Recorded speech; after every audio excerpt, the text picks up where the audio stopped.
Bonjour. Dans le cours précédent, nous avons vu pourquoi la liberté et la responsabilité sont la clé du problème social. Nous allons maintenant approfondir ce point en montrant comment Frédéric Bastiat envisage les maux dont souffrent les sociétés et leurs solutions.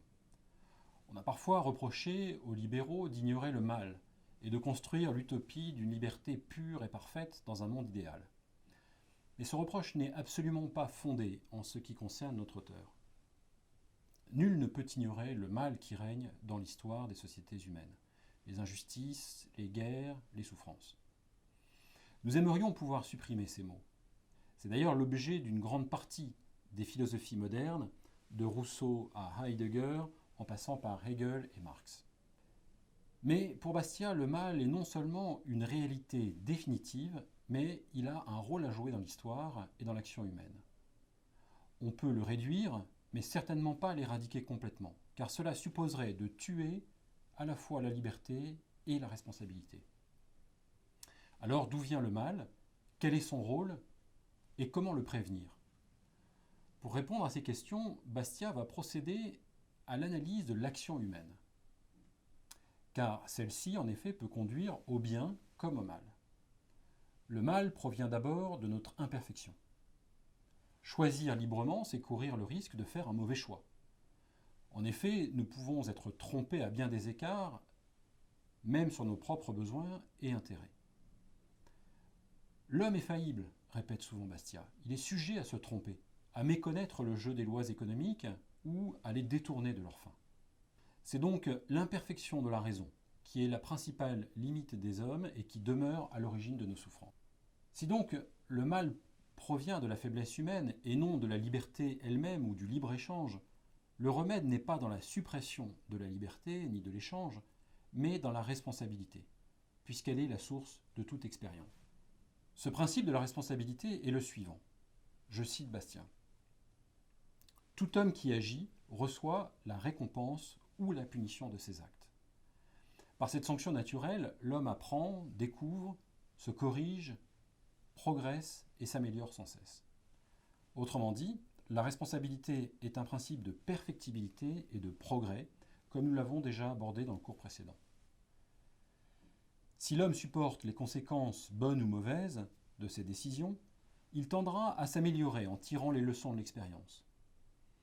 Il faut donc laisser agir la responsabilité individuelle, qui est, selon Bastiat, et selon son expression, la grande éducatrice des peuples, le principe fondamental de toute régulation des comportements et des sociétés.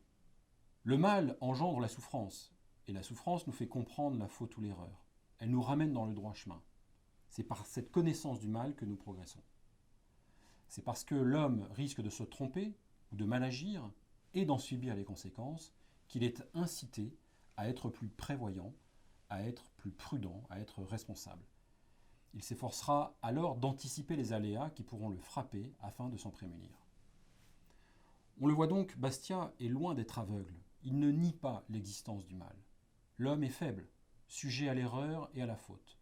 Nulle part on ne verra Bastiat nier le fait qu'à l'exercice de la liberté individuelle est toujours associée la possibilité de l'erreur, la possibilité d'un choix déraisonnable ou insensé. Mais il affirme simplement que si la source du mal est dans l'absence de liberté, le remède est dans la liberté même, et plus particulièrement dans cet exercice plein et entier de la responsabilité personnelle. Si le mauvais usage de la liberté est à l'origine de nos maux, son bon usage est le remède, c'est-à-dire l'exercice plein et entier de la responsabilité personnelle fondée sur le droit de propriété. La régulation sociale passe donc par la responsabilité et non par l'intervention de l'État dans tous les domaines, qui est l'une des grandes sources de spoliation et donc de maux. À l'opposé de Rousseau, qui veut éradiquer le mal par les institutions collectives, par le contrat social, Frédéric Bastiat défend la possibilité du mal et de l'erreur sans lesquelles il n'est pas de liberté ni de responsabilité individuelle. Car c'est elle qui permet seule, par ce processus de découverte, de progresser et de réduire les maux sociaux. Encore faut-il préciser que ce développement du progrès par la responsabilité n'est en rien automatique. Il ne s'agit nullement, comme chez Hegel ou Marx, d'une sorte de déterminisme naturel ou historique qui conduirait miraculeusement ou mécaniquement à l'harmonie et au progrès. Il s'agit d'une réduction graduelle et indéfinie du mal, mais jamais d'une suppression définitive. Santa Claus is not real, but the government is not free.